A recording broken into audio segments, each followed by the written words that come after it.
সমুদ্রের ভিতরে আমি একবার সফর করলাম, আমেরিকার প্রায় 22টা স্টেট সফর করলাম কয়েক বছর মিলায়া। তো একবার আমার প্রোগ্রাম হলো ক্যালিফোর্নিয়া, লস অ্যাঞ্জেলেস। এখানে আমার 3 দিন প্রোগ্রাম। তারা একটা দিন আমাকে রাখলো সাইট সিন দেখার জন্য।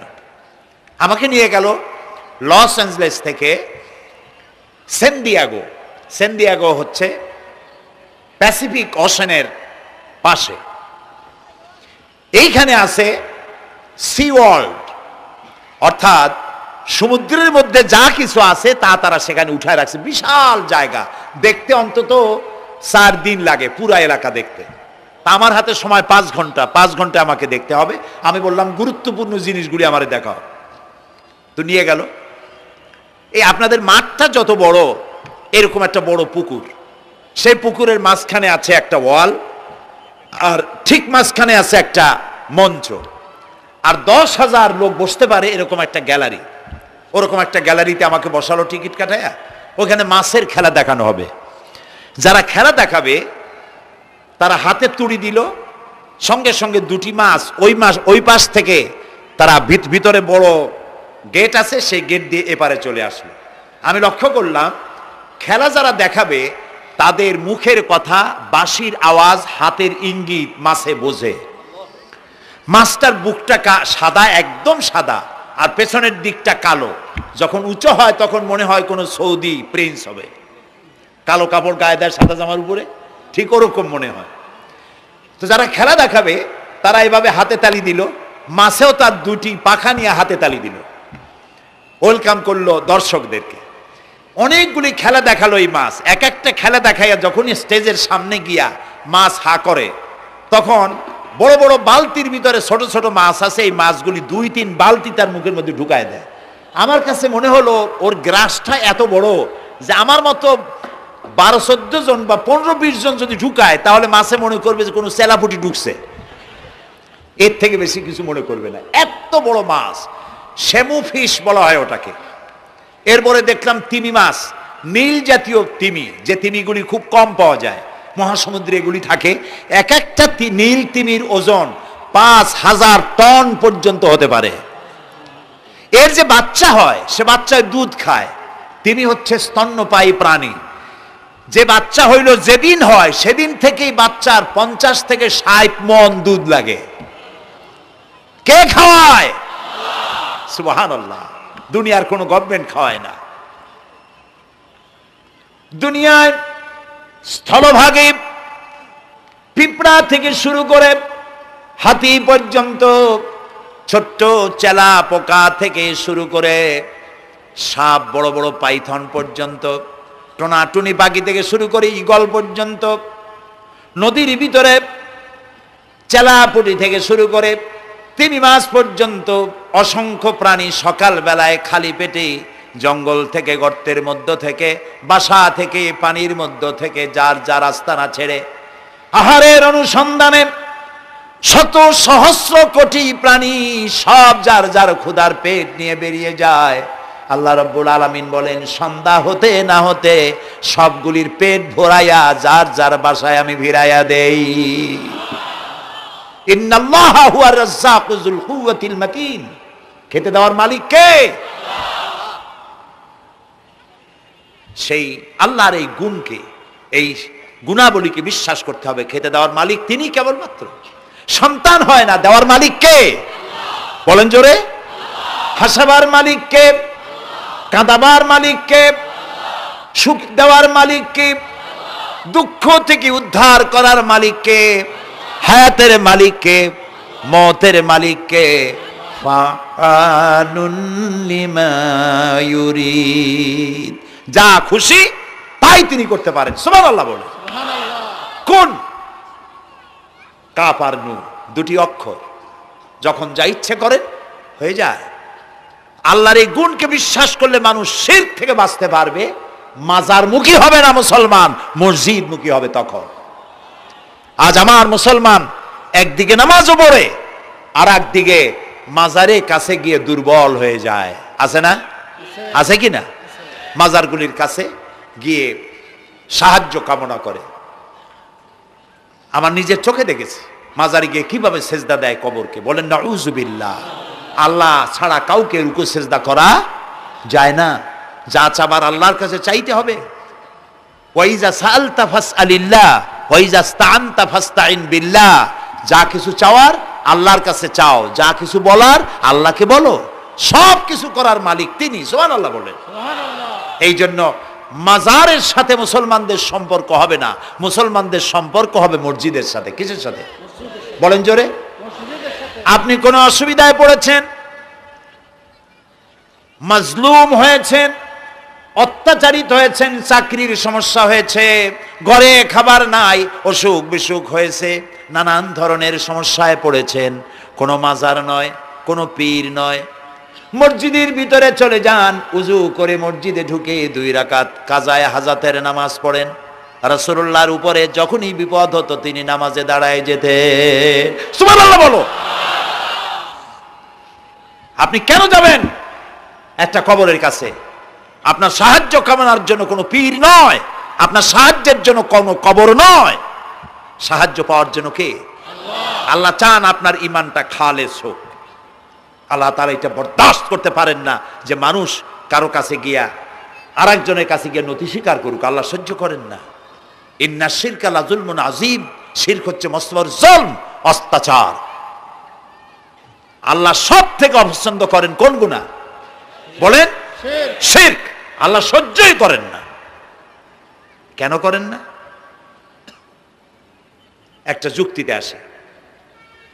যারা বিবাহ করেছেন তাদের স্ত্রী যদি স্বামীর সাথে যে ধরনের হাসি খুশি প্রেমের আদান প্রদান করে, স্বামী ছাড়া যদি আরেকজন পুরুষের সাথে এরকমের ভাব বিনিময় করে, ফোনে কথা বলে, প্রেম করে, খুব সুন্দর করে ভালোবাসা দিয়ে যদি চিঠি লেখে অন্য পুরুষের কাছে অথবা প্রেম নিবেদন করে, তাহলে স্বামীদের অবস্থা কেমন হবে বলেন?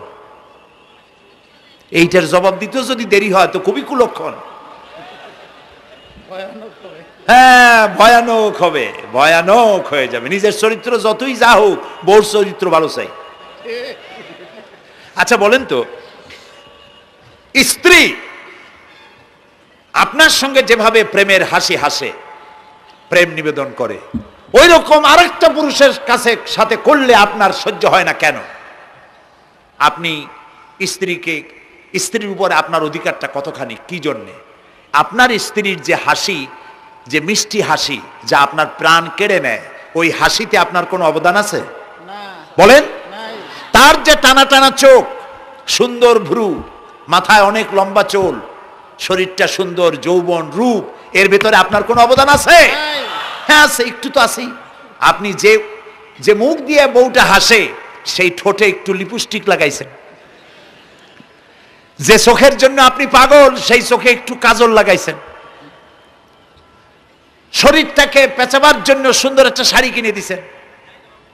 একটা শাড়ি দিয়ে, একটু লিপস্টিক কিনে দিয়ে, চুলের একটা ক্লিপ কিনে দিয়ে, একটা ভালো শাড়ি কিনে দিয়া স্ত্রীর উপরে যদি এত অধিকার আছে যে কোনদিন মৃত্যু পর্যন্ত কোন প্রেমের হাসি, ভালোবাসার আদান প্রদান আপনি ছাড়া আর কারো সাথে করতে পারবে না, এইটা যদি আপনার অধিকার এভাবে প্রতিষ্ঠিত হয়, তাহলে এই হাসি যিনি দিলেন, এই দাঁত, এই সুন্দর চোখ, এই রূপ, এই যৌবন যা আল্লাহ তাআলা দিলেন, তার সামনে কোনো পীর অথবা কবরের সামনে যদি হাত পাতে আল্লাহ বরদাস্ত করেন না।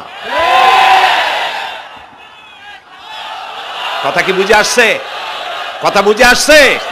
আলহামদুলিল্লাহ বলেন। আলহামদুলিল্লাহ। বুঝলেই আমাদের কষ্ট সার্থক। আলহামদুলিল্লাহ বলি। আমরা যেন আল্লাহরে চিনতে পারি, বুঝতে পারি।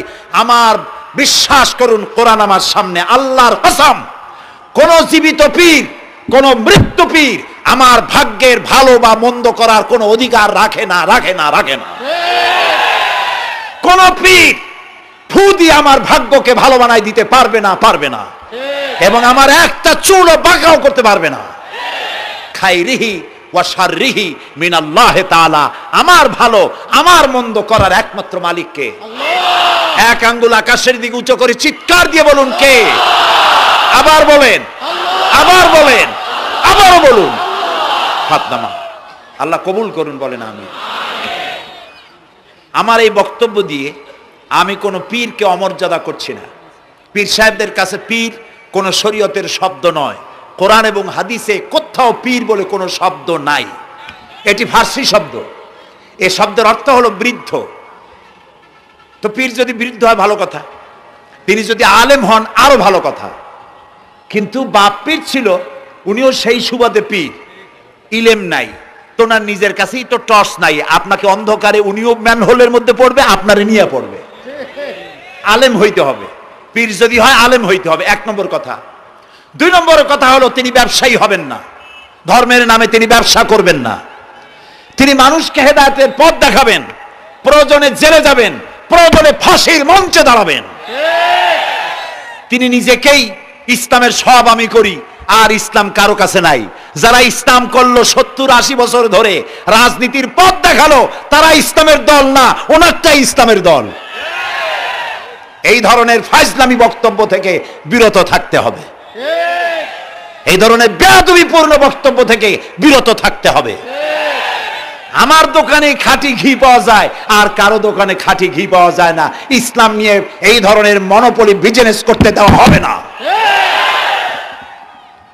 প্রিয় ভাই সব, আমরা পীর সাহেবদের চিনি। পীর ছিলেন শাহজালাল রহমতুল্লাহ আলাইহি। সুবহানাল্লাহ। যুদ্ধ করা লাগে না, আজান দিয়েছেন, মূর্তির মাথা ভাঙ্গা চুর চুর হয়ে পড়ে গিয়েছে। গৌর গোবিন্দ পলায়া কুল পায় নাই। লোকেরা যায় তার মাজারে গিয়ে গজাল মাছ জিয়ারত করে আসে, কিন্তু তরবারিটা দেখে আসে না। দোধারি তরবারি এখনো আছে। সুবহানাল্লাহ বলেন। পীর ছিলেন হযরতে বাহাউদ্দিন নকশবন্দি, মুজাদ্দিদ আল ফিসানি রহমতুল্লাহ আলাইহি, বড় পীর আব্দুল কাদের জিলানী রহমতুল্লাহ আলাইহি, খাজা মঈনুদ্দিন চিশতি রহমতুল্লাহ আলাইহি, শাহজাহান আলী রহমতুল্লাহ আলাইহি। কত ওলিউল্লাহর মাজার দিয়ে আমার দেশ ভরা। আলহামদুলিল্লাহ কর। আলহামদুলিল্লাহ। এরা একদিকে মানুষকে মুরিদ বানায়া মুরিদের টাকা দিয়ে নিজেদের পকেট ভরেন নাই। ওনারা এরকম করতেন না, এইরকম করতেন। আর রাসূলুল্লাহ বলেছেন এই রকমের হাতের মর্যাদা নাই, এই হাতের মর্যাদা।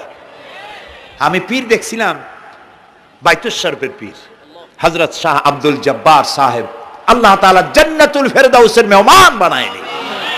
এই বাংলাদেশে শত শত মসজিদ মাদ্রাসার এতিমখানা তৈরি করে গেছেন। সুবহানাল্লাহ। বৃষ্টির মৌসুমে চট্টগ্রামের বাড়ি তার, 14 বছর মাদ্রাসায় ওয়াজিদিয়া চট্টগ্রামে 14 বছর বুখারী শরীফ পড়িয়েছেন। কি মানের আলেম, খালি পীর না। মুরিদরা যত টাকা দিত, এই টাকা দিয়ে বড় বড় মাদ্রাসা মসজিদ করেছেন। আর বৃষ্টির সময় সাথী সঙ্গী নিয়ে বস্তি এলাকায় যেতেন, পলিথিন দিয়া ছাওয়া, বাচ্চা আর তার স্বামী নিয়ে কাতরায় এক কোনায় বসে আছে, খাবার নাই, চাউল নাই, অসুস্থ। তাদের চাউল দিয়ে আসতেন, তাদের রান্না করার শাকসবজি দিয়ে আসতেন, ওষুধ দিয়ে আসতেন, হাড়ি পাতিল দিয়ে আসতেন। বন্যা হলে, তুফান হলে টাকা উজাড় করে যা মুরিদরা দিত সবগুলি উজাড় করে মানুষের খেদমত করতেন। সুবহানাল্লাহ। কাজী যারা জামায় অনেকগুলো পকেট সমানে নিতে থাকে আর ভরতে থাকে এইভাবে করে, এই ব্যবসায়ীদেরকে পরিত্যাগ করতে হবে। পীর হচ্ছে ওই সমস্ত লোক যারা নাকি ধর্মের নামে ব্যবসা করে না, বরং আল্লাহর দ্বীনকে প্রতিষ্ঠা করার জন্য কথা বলে।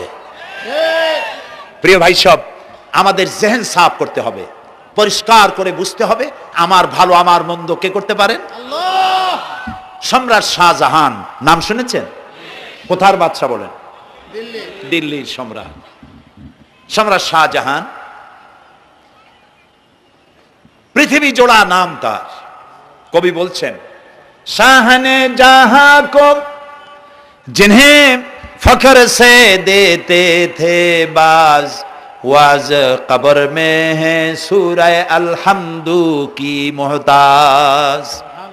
যে শাহজাহানকে কর দিয়া ট্যাক্স দিতে পারলে জনগণ নিজেদেরকে গৌরবান্বিত বলে মনে করত, সেই শাহজাহান কবরে শুয়ে আছে, সূরা ফাতিহার মুহতাজ হয়ে আছে। সুবহানাল্লাহ।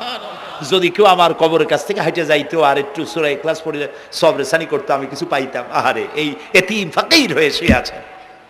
এক ফকির দিল্লি ঘুরতেছে। একজন বলছে, ভাই তোমারে তো খয়রাত করে দেখতেছি আমি সেই ছোটবেলা থেকে, খালি তুমি খয়রাত করো। একটা জিনিস আপনারা মনে রাখবেন, গরিব, আজকে যারা গরিব পরিশ্রমের মধ্য দিয়ে কালকে তারা ধনী হতে পারে, কিন্তু যারা ভিক্ষুক, যারা ভিক্ষা করে, জিন্দেগিতে কোনোদিন তারা বড় হতে পারবে না। ভিক্ষা করা যাদের অভ্যাস, জীবনেও বাড়ি করতে পারবে না, জীবনেও ধনী হইতে পারবে না, কিন্তু গরিব ধনী হইতে পারবে। কারণ হলো আল্লাহর কাছে দুইটা বৈধ জিনিস অত্যন্ত ঘৃণিত। কয়টা? একটা হলো তালাক, আর একটা হলো ভিক্ষাবৃত্তি, মানুষের কাছে চাওয়া। আল্লাহ পছন্দ করেন না। তো ভিক্ষুক ঘুরতেছে, একটা লোক বলল, মিয়া তোমার তো সারা জীবনই খরচ করতে দেখি। খরচ করবো না, করবো কি? যার কাছে যাই সে দেয় 4 আনা 2 আনা 1 টাকা, এর বেশি তো দেয় না। তেদি আমি কেমনে বড় লোক হবো? কয় যে তুমি বাদশার চোখে দেখো না, বাদশার চোখে দেখো না। কয় বাদশার কাছে কি আমার মতো লোক যাইতে পারে নাকি? কল না, যাইতে হবে, যাও। বাদশা একবার যাবা, এমন দেওয়া দেবে জীবনে আর তোমার খরচ করা লাগবে না। পাতি শিয়ালের পিছনে ঘুরে তো লাভ নাই।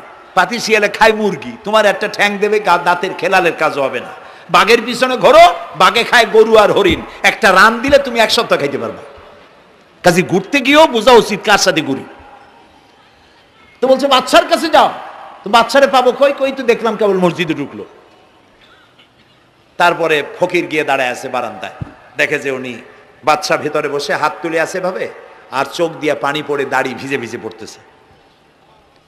নামাজ শেষ করে, মোনাজাত শেষ করে বাদশা বেরিয়েছেন। কোন বাদশা? শাহজাহান। বাইরে আসার পর ফকির বলল আসসালামু আলাইকুম, বলে ফকির রওনা করছে।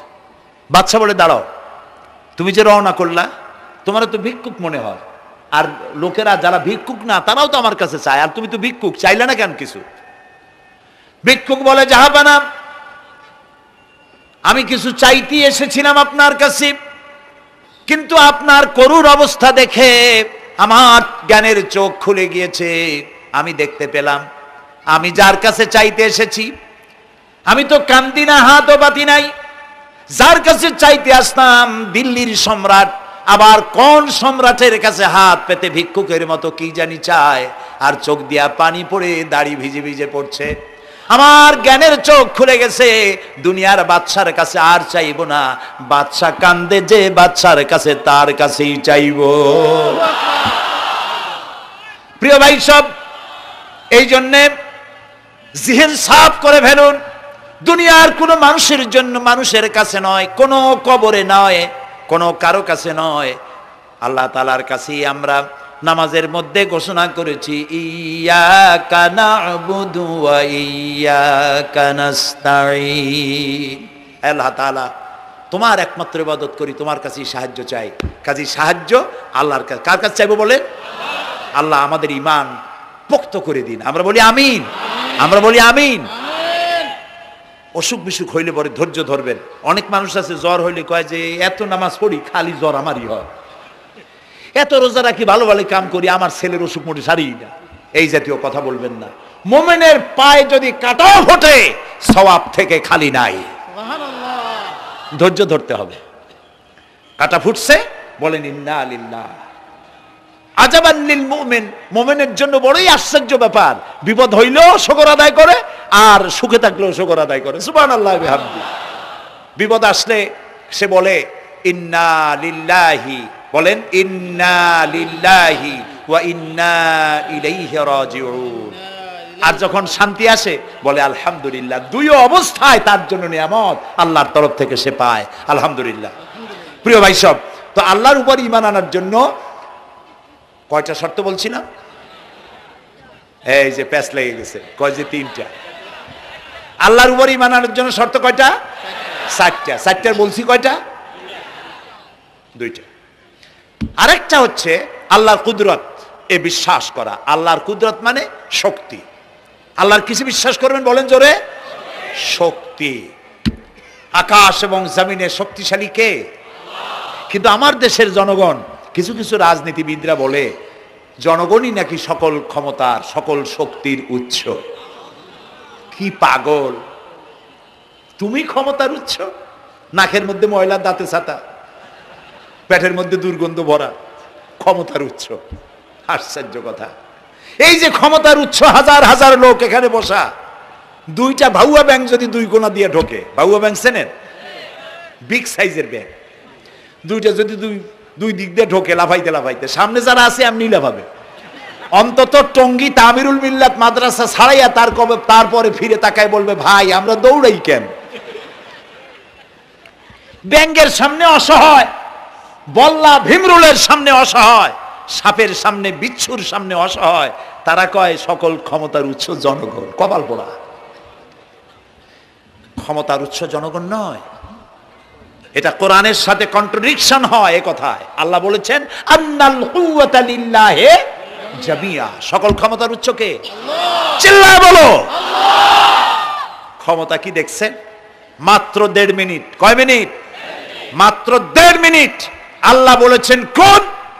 সাথে সাথে তামিলনাড়ু, মালয়েশিয়া, ইন্দোনেশিয়া, থাইল্যান্ড, মালদ্বীপ, শ্রীলঙ্কা 2 লক্ষ লোক শেষ, 1 লক্ষের খোঁজ নাই। সমুদ্রের পানি 33 ফিট উঁচু হয়ে এসছে। সুবহানাল্লাহ কই দিচ্ছে করে না? বিজ্ঞানীরা বলেছেন ভারত মহাসাগরের তলদেশে ফাটল ধরেছে, ওর কয়েক কিলোমিটার নিচে ভূমিকম্পের উৎপত্তি হয়েছে। ভারত মহাসাগরের পানি 3 হাত না 4 হাত, কত কিলোমিটার আল্লাহই জানে। এই কয়েক কিলোমিটার নিচে যে মাটি, সেই মাটিরও কয়েক কিলোমিটার নিচে ভূমিকম্পের উৎপত্তি। এখান থেকে ভূমির কম্পন হয়েছে, সেই ভূমিকম্পে সমস্ত মহাসাগরের মধ্যে, ভারত মহাসাগরের মধ্যে জলকম্পন শুরু হয়েছে। পানির কম্পন, মাটির কম্পন একসাথে। 33 ফিট উঁচা, মানে 4 তলা বিল্ডিং এর মতো উঁচু হয়ে আসছে পানি। 4 তলা পরিমাণ উঁচু হয়ে পানি চলে আসছে। বাড়ি গাড়ি সব কিছু খড় কুটার ন্যায় সব উড়িয়ে দিয়েছে। এগুলোরে কপাল পোড়া নাস্তিক যেগুলি, তারা বলে প্রাকৃতিক দুর্যোগ। ওর বাপের মাথা। আচ্ছা, প্রাকৃতিক দুর্যোগ, প্রকৃতি কি? কোন জন্তুর নাম? প্রকৃতি কোন জন্তু জানোয়ারের নাম? প্রকৃতি নিজে চলে না কেউ তাকে চালায়? কে চালায়? কপাল পোড়ারা তা বোঝে না। বিশ্ববিদ্যালয়ের শিক্ষক হয়েছে তো, আল্লাহ দিয়ে আসি কোথায়? তবে সব খারাপ না, ভালো আছে আলহামদুলিল্লাহ। কিছু আছে কপাল পোড়া। বিশেষ করে শান্তিনিকেতনে যারা পড়াশোনা করে আসে, সাহিত্য চর্চা করে, এই সাহিত্য চর্চা করতে করতে এক পর্যায়ে কপাল পুড়ে যায়। আল্লাহরে চিনতে পারে না, সব চেনে আল্লাহরে চেনে না। আল্লাহ এখন চিনাইতেছে ভালো করে। প্রিয় ভাই, সব কওমে আদ, কওমে সামুদ, এগুলিকে আল্লাহ তারা ধ্বংস করেছেন। কিয়ামতের আগে এই যে 7টা আকাশ, এই আকাশ সম্পর্কে অবিশ্বাসীরা তারা বলেছে আকাশ বলতে কিছুই নাই, এটা নাকি অনেক দূরে, তাই নীলা নীলে দেখা যায়। কি কপাল পোড়া চিন্তা করেন, নীলা নীলা দেখা যায়।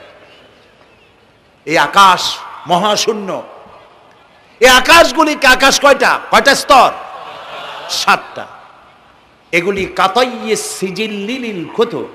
কোরআনে কারিমে আল্লাহ তাআলা বলেছেন কিতাবের পৃষ্ঠার মতো কিয়ামতের আগে একটার পর একটা ঠাস ঠাস করে পড়বে, ভেঙে চুরে চুরমার হয়ে যাবে। ওয়াইদাল বিহারু ফুজ্জিরাত, আল্লাহ তাআলা বলছেন ইদাস সামাউ ফাতারাত ওয়াইদাল কাওয়াকিবু ইনতাসারাত ওয়াইদাল বিহারু ফুজ্জিরাত। আকাশের তারকা সমূহ বিক্ষিপ্ত হয়ে পড়বে। অসংখ্য তারকারাজি, বিশাল বিশাল তারকা বিক্ষিপ্ত হয়ে পড়বে। চন্দ্র সূর্য একটার সাথে আরেকটা ধাক্কা লেগে চাঁদ আর সূর্য আলো হারিয়ে ফেলবে, একাকার হয়ে যাবে। পাহাড়গুলো উঁচু করে আল্লাহ তাআলা জমিনের উপরে আছাড় মারবেন, কাল ইহনিল মানফুস, তুলার মতো উড়ে চলে যাবে। সুবহানাল্লাহ বলবা না? কত বড় শক্তি আল্লাহ পাকের। ওয়াইদাল বিহারু ফুজ্জিরাত, সমুদ্র সমূহ বিদীর্ণ হয়ে যাবে।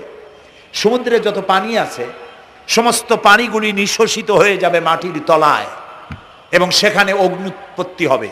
কোরআনে কারিমে আল্লাহ বলে দিয়েছেন গোটা সমুদ্রগুলিতে আগুন জ্বলতে থাকবে। এগুলি কিয়ামতের আলামত। আল্লাহ পাকের অফুরন্ত মেহেরবানি। এই যে কানের কাছ দিয়ে গুলিটা চলে গেছে, কানে লাগে নাই। বাড়ির কাছ থেকে কিয়ামত হয়ে গেল, বাংলাদেশে আল্লাহ বাঁচাই দিলেন। সুবহানাল্লাহ বলো, আলহামদুলিল্লাহ বলে। আমাদের প্রতিবেশী দেশগুলিতে যেভাবে আঘাত লাগছে, ওর 1000 ভাগের 1 ভাগের আঘাত কয়েক সেকেন্ড যদি বাংলাদেশে হতো, আমাদের সব অপরিকল্পিত শহর, রাজুক পারমিশন দিয়েছে 3 তলার, করা হয়েছে 7 তলা। এইভাবে অপরিকল্পিত যত বিল্ডিং আছে এগুলি পচা সিমেন্ট দিয়ে, পচা ইট দিয়ে তৈরি করা হয়েছে। 2-3 সেকেন্ডের ভূমিকম্প যথেষ্ট এই শহর লণ্ডভণ্ড করে দেওয়ার। অসংখ্য মানুষ মারা যাবে, অসংখ্য বাড়িঘর শেষ হয়ে যাবে। এদেরকে রেস্কিউ করার মতো মডার্ন ইকুইপমেন্টসও গভর্নমেন্টের কাছে নাই। এই জন্য আল্লাহর কাছে সেজদা দিয়া গুনার তওবা করতে হবে, আল্লাহ আমাদের মাফ করে দাও, আমার এই গরিব দেশটাকে কিয়ামত পর্যন্ত এই গজব থেকে বাঁচাও। প্রিয় ভাই সব, আল্লাহ তাআলার ক্ষমতার ওয়াজ আমি আজ করতে পারবো না, অনেক লম্বা হয়ে যাবে। কারণ আমাকে 3টা পুঁজির কথা তো কমসে কম বলতেই হবে, অল্প করে হলেও। শুনবেন তো? আল্লাহ তৌফিক দিক, বলেন আমিন। আল্লাহ তাআলার ক্ষমতায় বিশ্বাস করা, তার প্রচন্ড ক্ষমতা, যা খুশি তাই বলেন করতে পারেন। মরাকে জিন্দা, জিন্দাকে মারতে পারেন, মরুভূমিতে ফুল ফুটাতে পারেন। সুবহানাল্লাহ, যা খুশি তাই করতে পারেন। এই শক্তি সহকারে আল্লাহকে বিশ্বাস করতে হবে। 4 নম্বরে আল্লাহর হুকুম এবং হাকাম, আদেশ নিষেধ। আমি আল্লাহরে বিশ্বাস করি, এই কথার কোনো দাম নাই যদি তার আদেশ না মানি। এই কথার কোনো দাম নাই যদি তার নিষেধকে আমি আমার জীবনে প্রত্যাহার না করে চলতে পারি। মুসলমান বলে দাবি করার কোনো মূল্য নেই। একদিকে নামাজ পড়ি, আর একদিকে ওজনে কম দেয়, খাদ্যে ভেজাল দেয়, বেপরদা করি, মিথ্যা কথা বলা হয়, ওজনে কম দেয়, খাদ্যে ভেজাল দেয়, জমিনের আইল ঠালে আমানতের খেয়ানত করে, আল্লাহর হুকুম মানা হলো না, রসুলের আদেশ মানা হলো না। আল্লাহর উপর ঈমান আনার জন্য 4র্থ শর্ত হচ্ছে আল্লাহ যা বলেছেন মাথা নত করে মেনে নিতে হবে, বলতে হবে সামি'না ওয়া আতা'না। বলেন সামি'না ওয়া আতা'না, শুনলাম আর মেনে নিলাম। বলেন তো জোরে, শুনলাম আর মেনে নিলাম। সুবহানাল্লাহ বলেন। মুমিনেরা এই প্রশ্নই করবে না মদ হারাম কেন, মুমিনেরা এই প্রশ্নই করবে না জুয়া হারাম কেন, মুমিনেরা এই প্রশ্নই করবে না জেনা হারাম কেন। একটাই জবাব, মদ হারাম কেন? আল্লাহ হারাম করেছেন তাই হারাম। জেনা হারাম কেন? আমার আল্লাহ হারাম করেছেন তাই হারাম। জুয়া হারাম কেন? আমার আল্লাহ হারাম করেছেন তাই হারাম। কোনো যুক্তি নাই।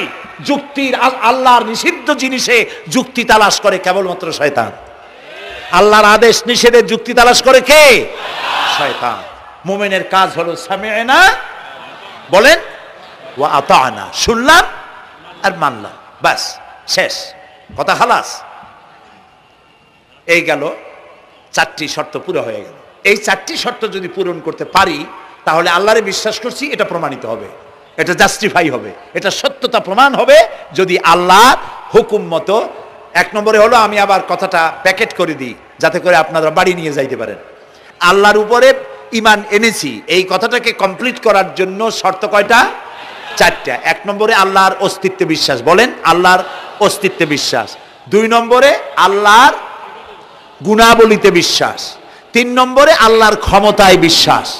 4 নম্বরে আল্লাহর আদেশ এবং নিষেধে বিশ্বাস, মান্য করে চলা। আল্লাহ যেন এই তৌফিক আমাদের দেয়, বলেন আমিন। আল্লাহ রাব্বুল আলামিন দুনিয়ায় শান্তি, আখিরাতে জাহান্নাম থেকে মুক্তি দেওয়ার জন্য আল্লাহ পাক আমাদেরকে একটা ব্যবসার কথা বলেছেন। ওই ব্যবসায় পুঁজি কয়টা? বলেন। 3টা পুঁজি। বলছি কয়টা? দেখেন যে কেমনি প্যাঁচ লাগে। বলছি মাত্র একটা, সে একটা ডাল বাইর করছি 4টা। এবার আসেন মূল পয়েন্টে। এবার দ্বিতীয় পয়েন্ট, রসুলের প্রতি ঈমান। আমরা তো রসুলের প্রতি ঈমান আনছি কিনা বলেন? রসুলের প্রতি ঈমান এনেছি।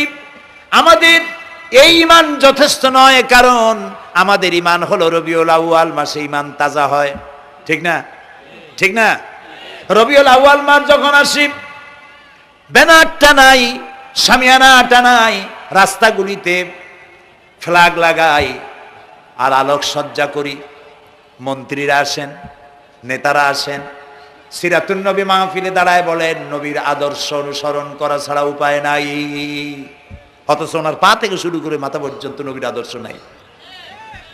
আবার এই নেতা রামকৃষ্ণ মিশনে, রামকৃষ্ণ পরমহংসদেব তার মঞ্চে গিয়ে বলেন রামকৃষ্ণের নীতির ছাড়া বিকল্প কিছুই নেই। আবার গৌতম বুদ্ধের জন্মবার্ষিকী উদযাপনের জন্য সেখানে গিয়ে বলেন গৌতম বুদ্ধের অহিংস নীতি অনুসরণ করা ছাড়া জাতির যোগীনাথ হওয়ার আর কোনো পথ নাই।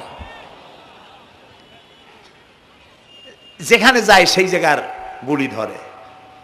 রবিউল আউয়াল মাস আসতে পারে, আলোকসজ্জা করে ইয়া নবী সালামু আলাইকা, ইয়া রাসূল সালামু আলাইকা।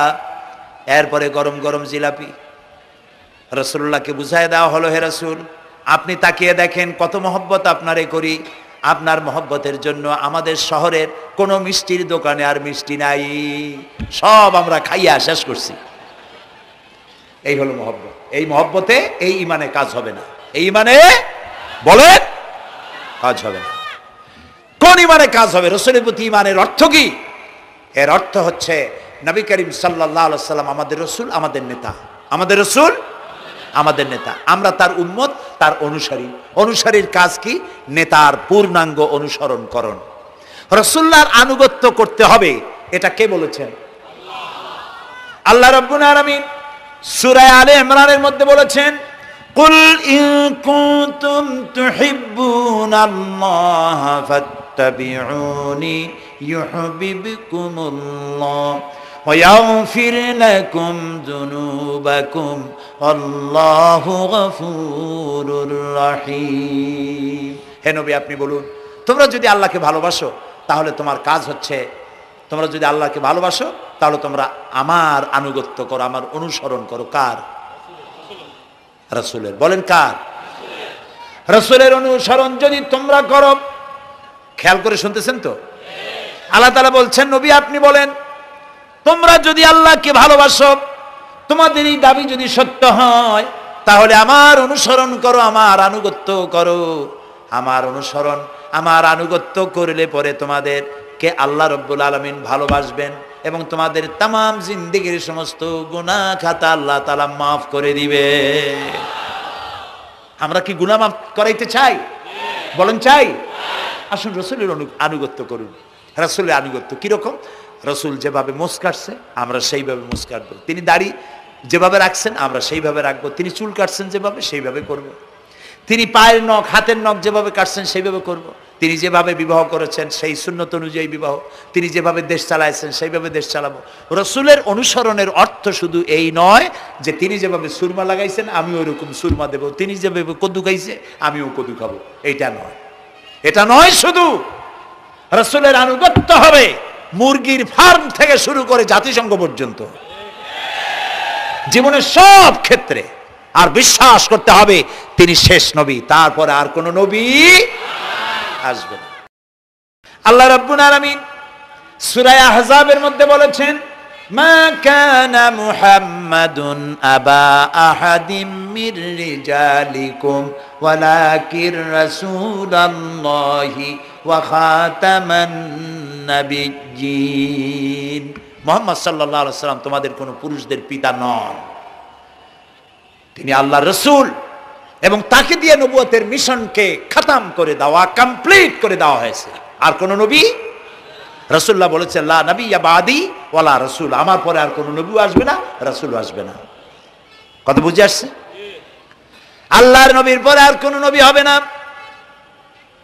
আল্লাহর নবী বলেছেন একটি ইমারত তৈরি করে তার ভিতরে একটা ইট যদি খালি থাকে, একটি ইটের জায়গা যদি শূন্য থাকে তাহলে সকলের চোখে ধরা পড়বে।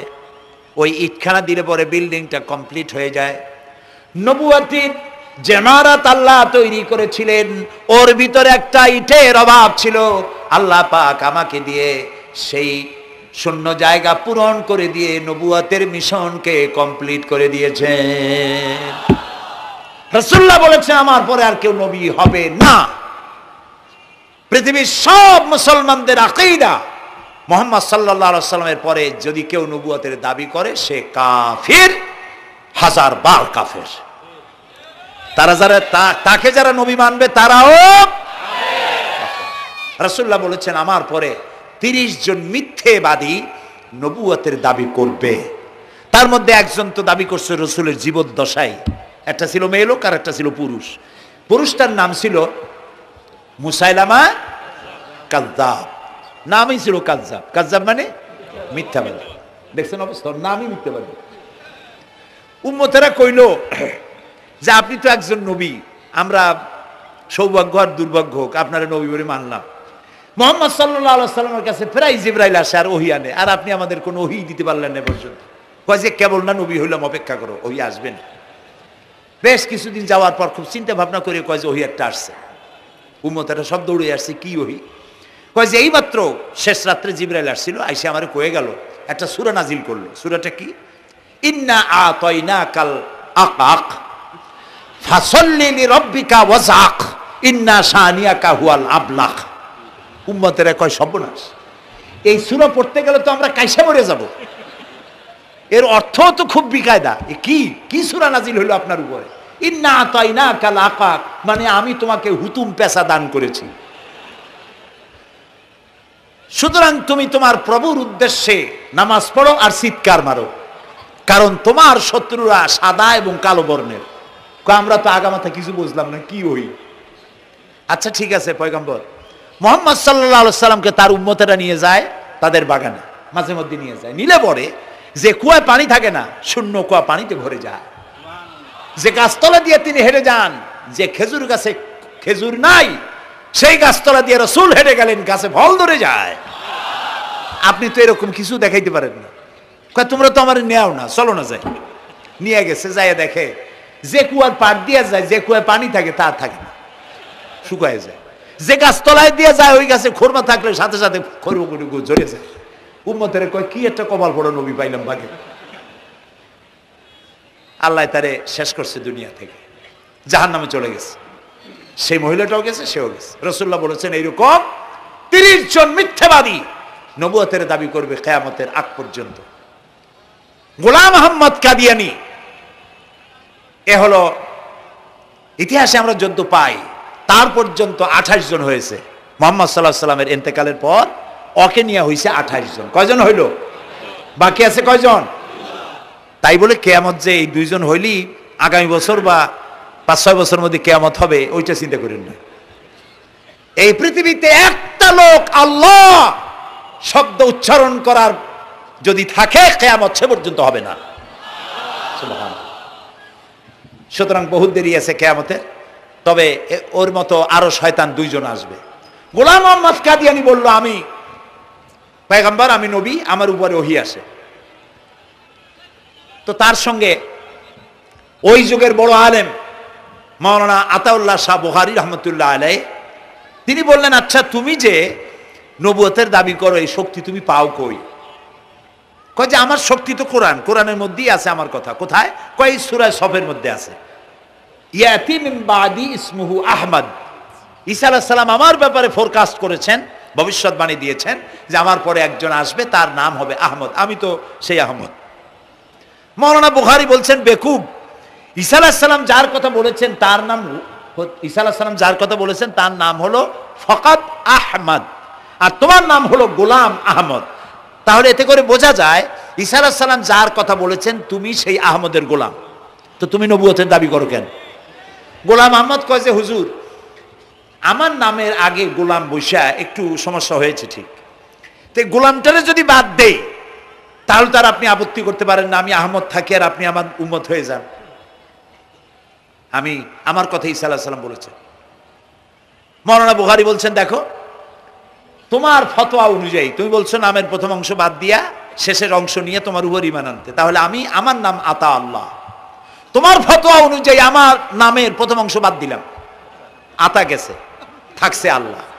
আর আল্লাহ হয়ে বলছি তোর মতো গাধারে আমি নবুয়ত দেই নেই। এরপর এই শয়তানের মউত হলো কোথায়? বলেন কোথায়?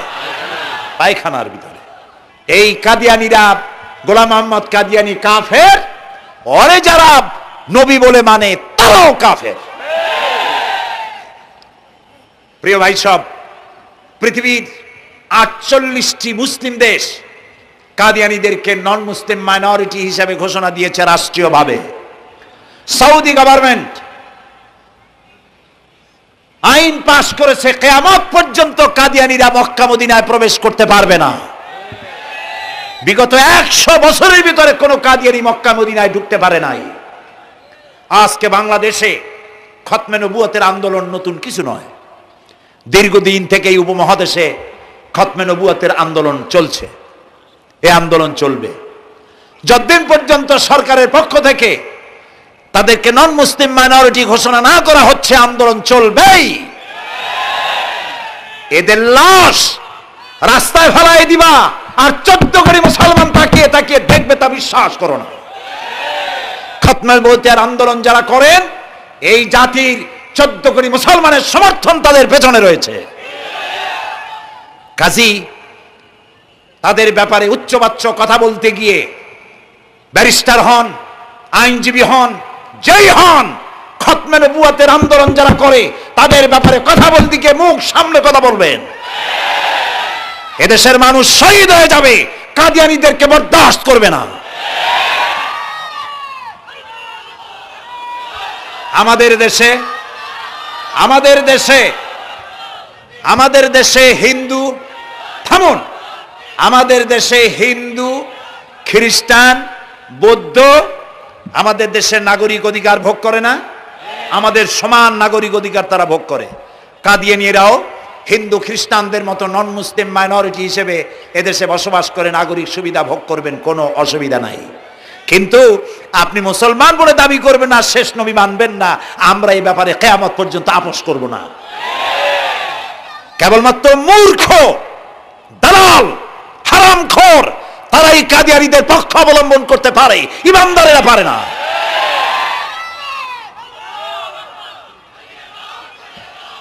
কাদিয়ানীরা যে সব মসজিদ তৈরি করে, এগুলি মসজিদ নয়, এগুলি উপাসনালয়। হিন্দুদের মন্দিরকে যেভাবে আমরা সম্মান করি, ওদের উপাসনালয়কে সম্মান করি। কিন্তু কাদিয়ানীরা যতদিন মুসলমান নামের পরিচয় দিতে থাকবেন, আমরা আমাদের অধিকার আদায়ের জন্য সুশৃঙ্খলভাবে গণতান্ত্রিক পদ্ধতিতে আমরা এই অধিকার আদায়ের চেষ্টা করব। খতমে নবুয়তের আন্দোলন কোনো রাজনৈতিক আন্দোলন নয়, এটি আমাদের ঈমানের আন্দোলন। যারা আন্দোলন করতেছেন তারা আমাদের ফরজে কিফায়ার দায়িত্ব পালন করছেন।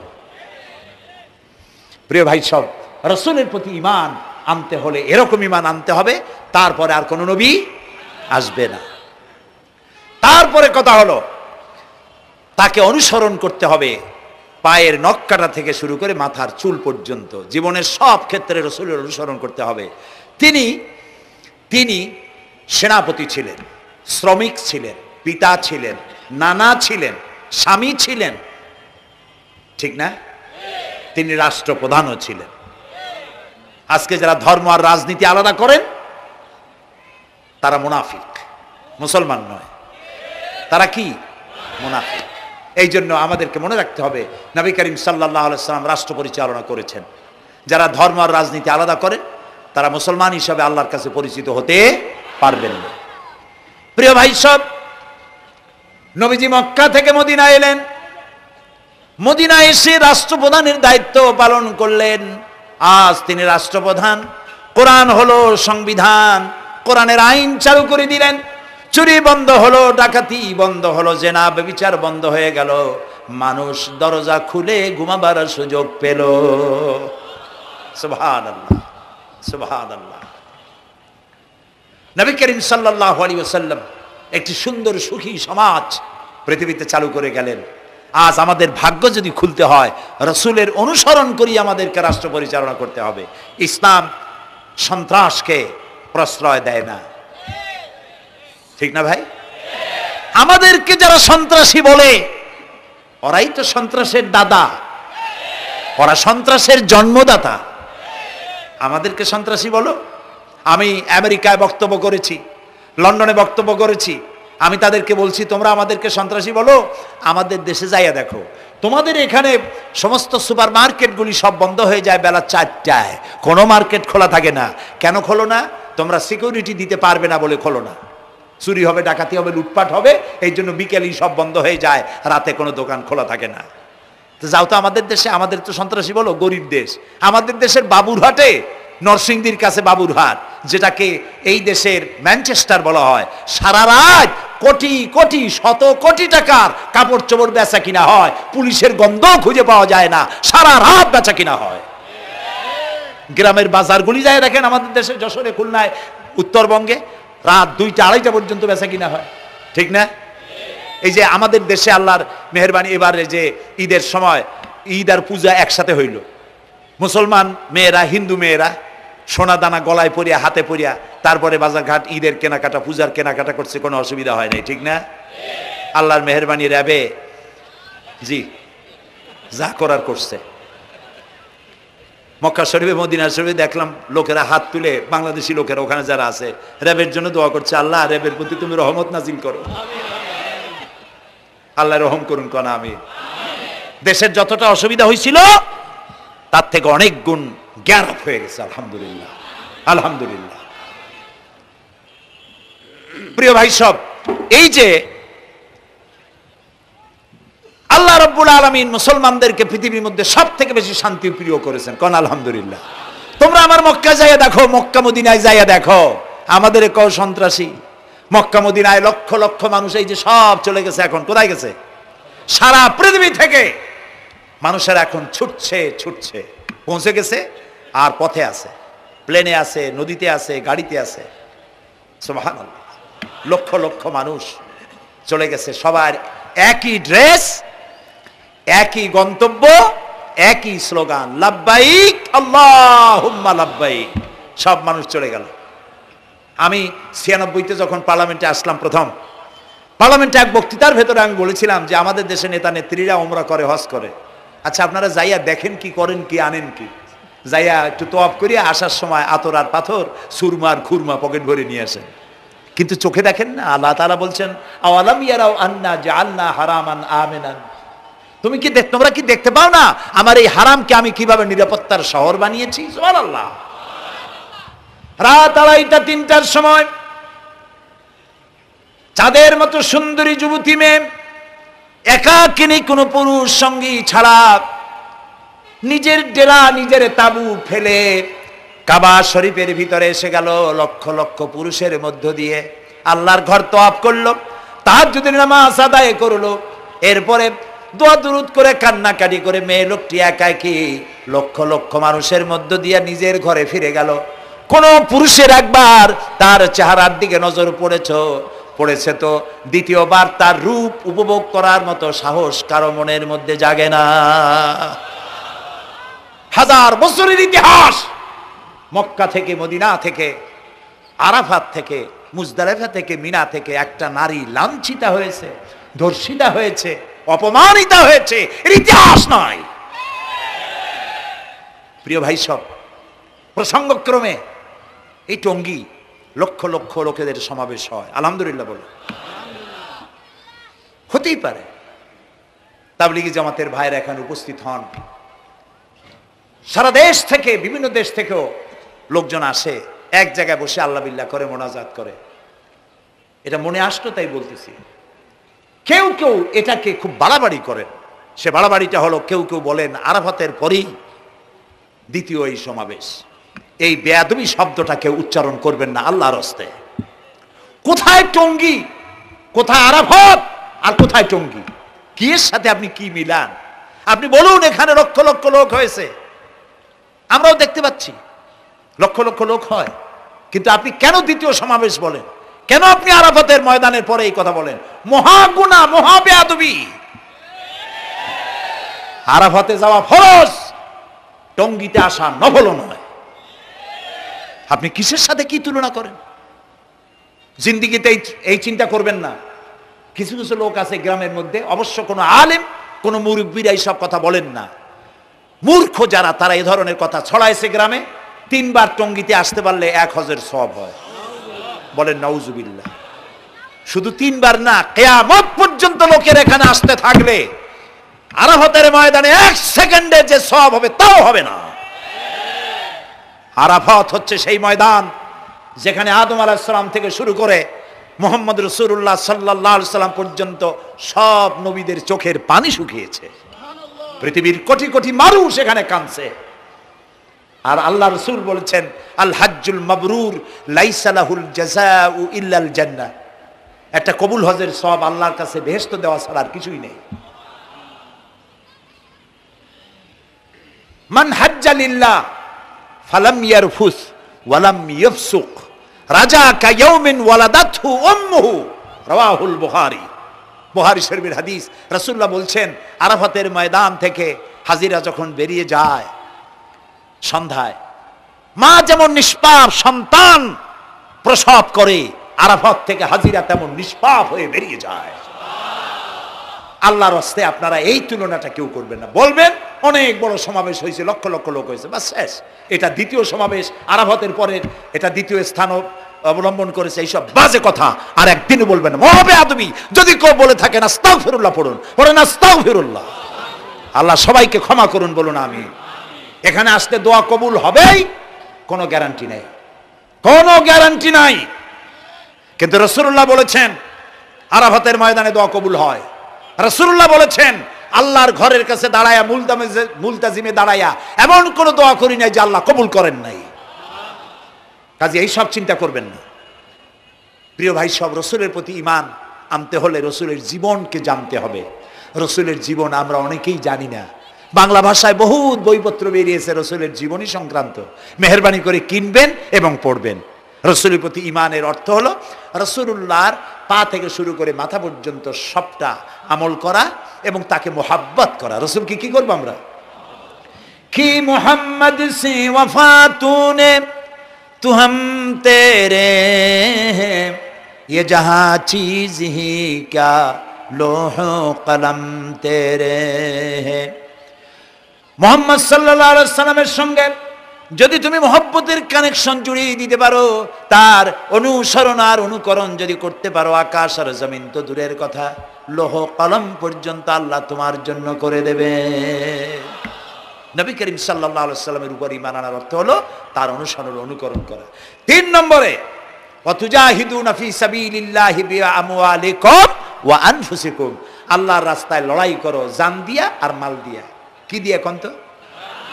জান দিয়া আর মাল দিয়ে। আমরা কিন্তু বলি হুজুর আসি আসি আপনার সাথে, আপনার পিছনে আসি, জানটা দিয়ে দেব। এই মানুষেরা খুব চালাক।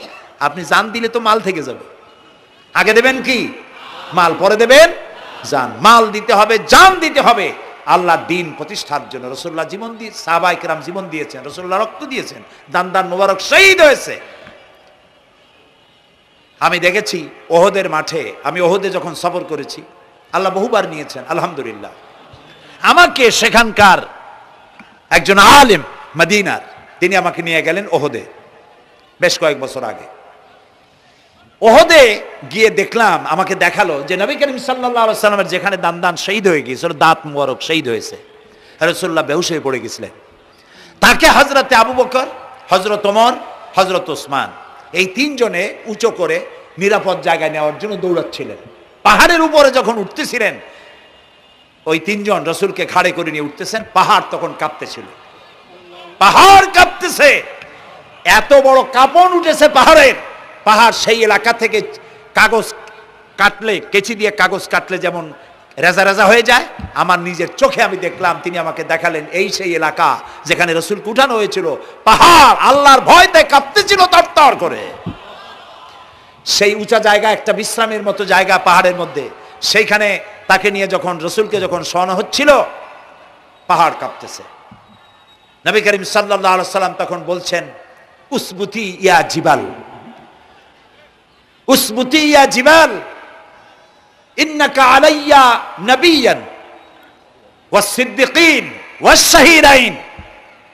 হে পাহাড়, উসবুতি ইয়া জিবাল, হে পাহাড় থেমে যা, তোর উপর আল্লাহর নবী, তোর উপরে সিদ্দিক আর 2 জন শহীদ দাঁড়িয়ে আছে, থেমে যা। পাহাড় থেমে গেল। সিদ্দিক হযরত আবু বকর, 2 জন শহীদ তোর উপরে, হযরতে ওমর, হযরতে ওসমান রাদিয়াল্লাহু তাআলা আনহুমা। কবে শহীদ হবে রাসূলুল্লাহ আজকে বলতেছেন, তোর উপরে 2 জন শহীদ দাঁড়িয়ে আছে। এইভাবে কষ্ট করেছেন নবীজি, ক্ষুধায় কষ্ট করেছেন, যুদ্ধ করেছেন। তবে সেই যুদ্ধ আক্রমণাত্মক ছিল না, ডিফেন্সিভ ছিল। আক্রমণকে প্রতিহত করার জন্য তিনি লড়েছেন। প্রিয় ভাই সব, এত কষ্ট করার পর তিনি যে দিন কায়েম করে গিয়েছিলেন, আল্লাহ তাআলা বলছেন ওয়াতুজাহিদুনা ফি সাবিলিল্লাহি, আল্লাহর রাস্তায় লড়াই করো জান দিয়ে আর মাল দিয়ে আমার দ্বীনকে প্রতিষ্ঠা করার জন্য। যদি তোমরা ইসলাম বুঝে থাকো এরই মধ্যে তোমাদের জন্য কল্যাণ নিহিত রয়েছে। সুবহানাল্লাহ বলেন, এরই মধ্যে কল্যাণ।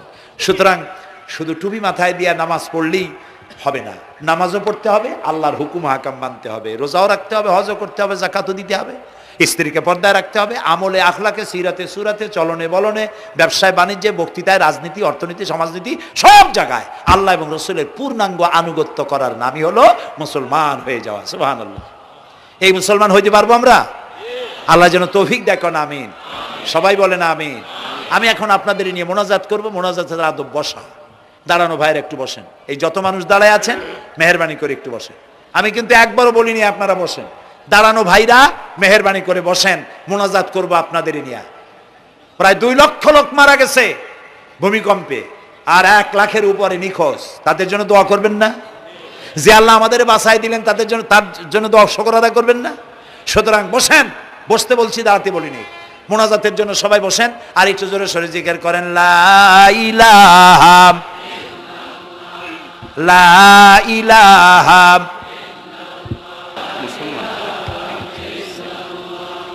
ঘামে শেষ হয়ে গেছে।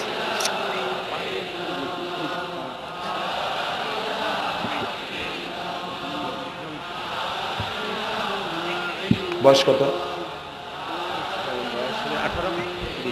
বাড়ি কোথায়?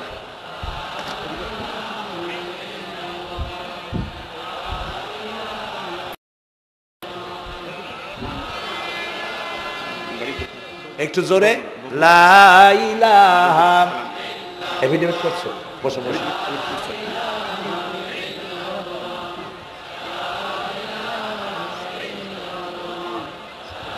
আচ্ছা, আমি তো মোনাজাতের কথা বলছি।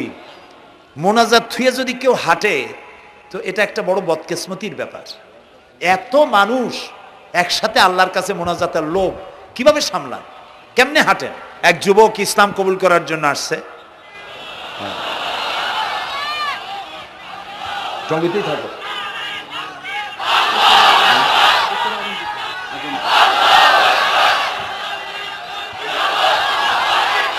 জি,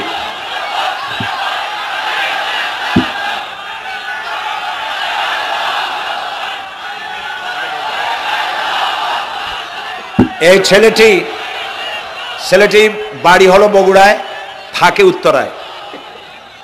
এই ছেলের বাপের নাম শ্রী সুধীর চন্দ্র সরকার, আর তার নাম হলো চঞ্চল কুমার সরকার।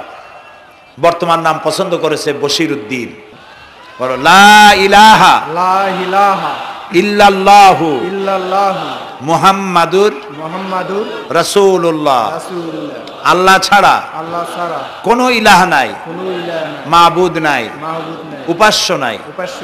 মুহাম্মদ সাল্লাল্লাহু আলাইহি ওয়াসাল্লাম আল্লাহর প্রেরিত রাসূল। আশহাদু আন লা ইলাহা ইল্লাল্লাহু ওয়াহদাহু লা শারীকা লাহু ওয়া আশহাদু আন্না মুহাম্মাদান আবদুহু ওয়া রাসূলুহু। আমি সাক্ষ্য দিচ্ছি আল্লাহ ছাড়া কোনো ইলাহ নাই, মাবুদ নাই, উপাস্য নাই। তিনি এক, তিনি একক, তার কোনো অংশীদার নাই। আমি আরো সাক্ষ্য দিচ্ছি মুহাম্মদ সাল্লাল্লাহু আলাইহি ওয়াসাল্লাম আল্লাহর বান্দা এবং তার প্রেরিত রাসূল। বলো আসসালামু আলাইকুম। আপনারা জবাব দেন। এই ছেলেটি এখন আমাদের মধ্যে নিষ্পাপ। আমাদের সকলের আমলনামায় পাপ আছে। রাসূলুল্লাহ বলেছেন, যখন একজন মুশরিক ইসলাম কবুল করে, কালেমা পড়ে, বিশ্বাস করে, অর্থ সহকারে উচ্চারণ করে, তার পিছনের সমস্ত গুনাহ খাতাকে আল্লাহ তাআলা মাফ করে দেন। সুতরাং আমরা তার জন্য দোয়া করি, আল্লাহ যেন তাকে খাঁটি মুসলমান বানায় দেন। আমরা সবাই বলি আমিন। প্রিয় ভাই সব, মোনাজাতের পর এশার আজান হবে, আমরা বা জামাত এশার নামাজ পড়ে যাব ইনশাআল্লাহ। বলেন ইনশাআল্লাহ। এত বড় জামাত আমরা কোথাও পাবো না, এবং জীবনে আরেকটা জামাত এরকম পাবো তার কোনো নিশ্চয়তাও নাই, ঠিক না ভাই? নামাজ আমরা আদায় করে যাব 5 ওয়াক্ত।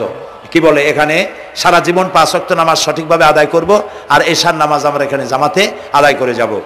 আর এই বিশাল মাহফিল তৈরি করতে অনেক খরচ হয়েছে। আপনারা নিশ্চয়ই দেখতে পান এত বড় প্যান্ডেল করতে কত টাকা খরচ হতে পারে, এবং তারা প্রচেষ্টা করেছে।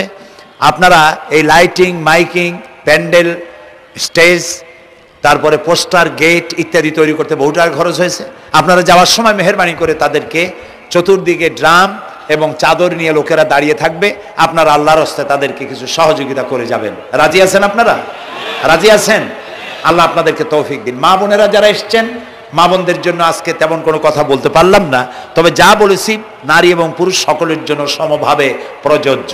আপনাদের জন্য একটু বেশি করতে হবে। এই রাসূলুল্লাহ বলেছেন, আল মারআতু ইজা সাল্লাত খামসাহা ওয়া সামাত শাহরাহা ওয়া আতাআত বালাহা ওয়া আহসানাত ফারজাহা। রাসূলুল্লাহ বলেছেন, যেসব মহিলারা 5 ওয়াক্ত নামাজ সঠিকভাবে আদায় করে, রমজান মোবারকের রোজা রাখে, সতীত্বের হেফাজত করে, স্বামীর আনুগত্য করে চলে, কিয়ামতের দিন ওই সব মহিলারা আল্লাহর জান্নাতের যে দরজা দিয়া খুশি সেই দরজা দিয়া জান্নাতে প্রবেশ করতে পারবে।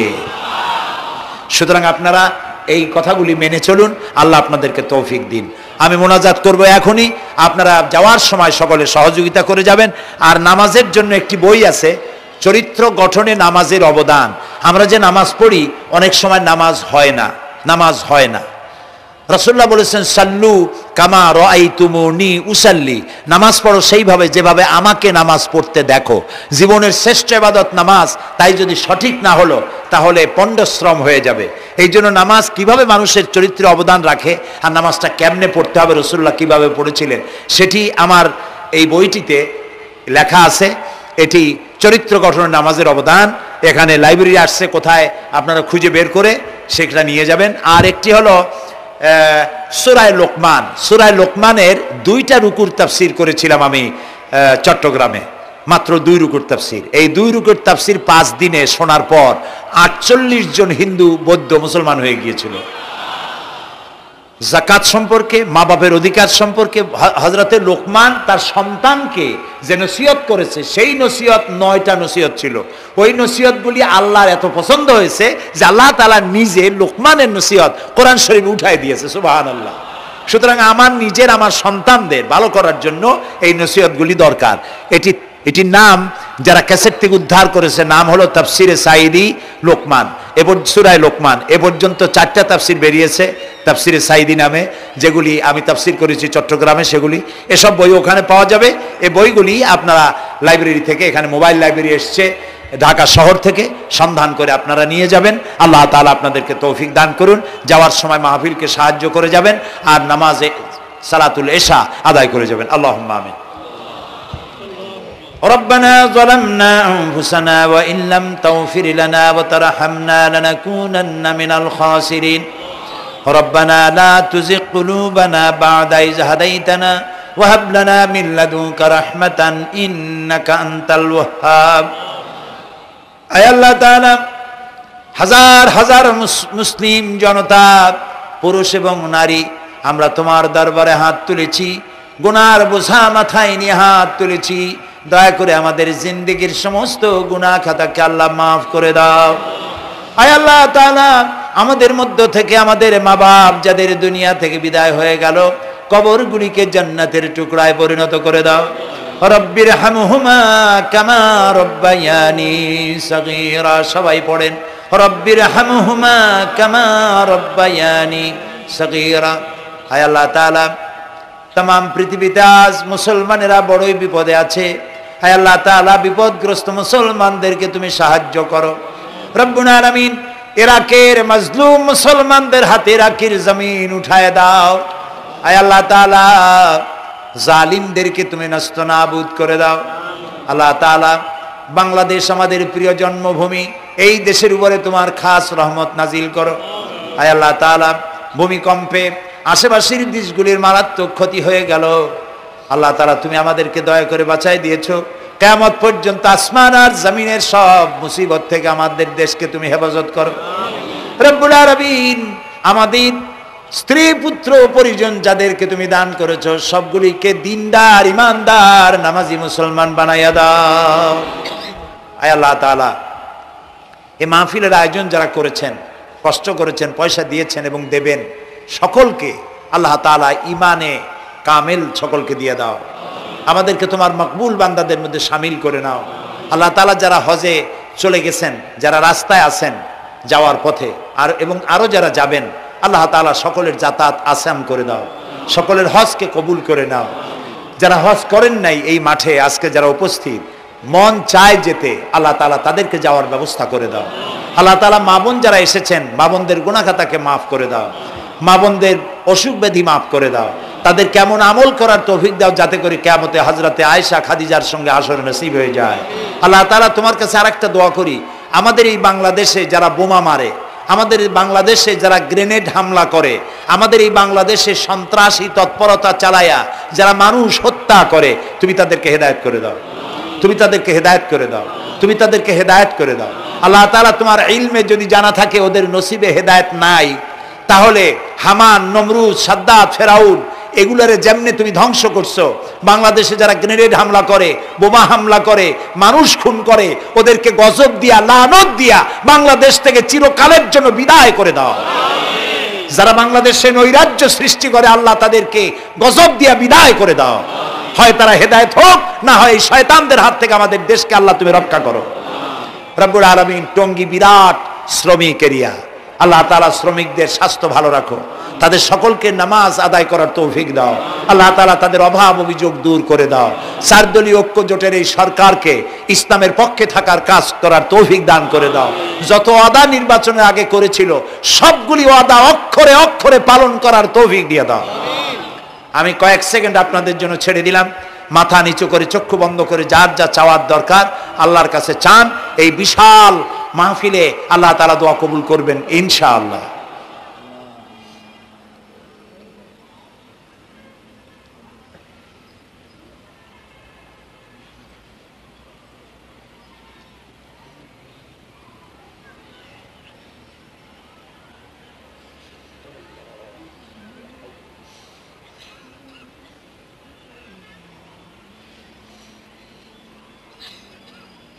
আয় আল্লাহ, তোমার আরশে আজিম থেকে তুমি দয়া করে তোমার রহমতের নজর দিয়ে টঙ্গীর এই মাঠের দিকে তাকাও। আল্লাহ তাআলা, আমরা কোনো পীর বুজুর্গ, খাজা বাবা অথবা দুনিয়ার কোনো শক্তির কাছে, রাজা বাদশার কাছে হাত তুলি নাই, বিশাল আকাশের মালিকের কাছে হাত তুলেছি, আমাদের রবের কাছে হাত তুলেছি। তুমি বলেছো দুনি আস্তাজিবু লাকুম, আমারে ডাকো আমি সাড়া দেব। আল্লাহ তাআলা, আমরা ডাকতেছি, তুমি দয়া করে সাড়া দাও। আমরা ডাকতেছি, আমাদের ডাকের সাড়া দাও মাবুদ। আমাদের যাদের রোগ ব্যাধি আছে আল্লাহ দয়া করে শেফায়ে আজেলা দাও, শেফায়ে কামেলা দাও। আল্লাহ তোমার কাছে আরেকটা বিনীত দোয়া করি, আল্লাহ তুমি আমাদের জন্মসূত্রে যেসব নিয়ামত আমাদের শরীরে দিয়েছো, নাক, কান, চোখ, হার্ট, কিডনি, চলৎ শক্তি, বলার শক্তি, আল্লাহ মৃত্যুর আগ পর্যন্ত শরীরের এসব নিয়ামতের একটাও ছিনায় নিও না বাবু। আল্লাহ তাআলা তুমি আমাদের প্রতি দয়া করো, মেহেরবান হও। মাহফিলের আয়োজন যারা করেছেন আল্লাহ তাদের এই কষ্টকে তুমি কবুল করে নাও। কিয়ামতের দিন কোরআনের সুপারিশ আমাদের জন্য নসিব করে দাও। রব্বানা তাকাব্বাল মিন্না ইন্নাকা আনতাস সামিউল আলিম ওয়া তুব আলাইনা ইন্নাকা আনতাত তাওয়াবুর রহিম। সুবহান রাব্বিকা রাব্বিল ইজ্জাতি আম্মা ইয়াসিফুন ওয়া সালামুন আলাল মুরসালিন ওয়ালহামদুলিল্লাহি রাব্বিল আলামিন। ওয়াজআল আখিরা কালামিনা ইনদাল মাউত লা ইলাহা ইল্লাল্লাহু মুহাম্মাদুর রাসূলুল্লাহ। আসসালামু আলাইকুম ওয়া রাহমাতুল্লাহ।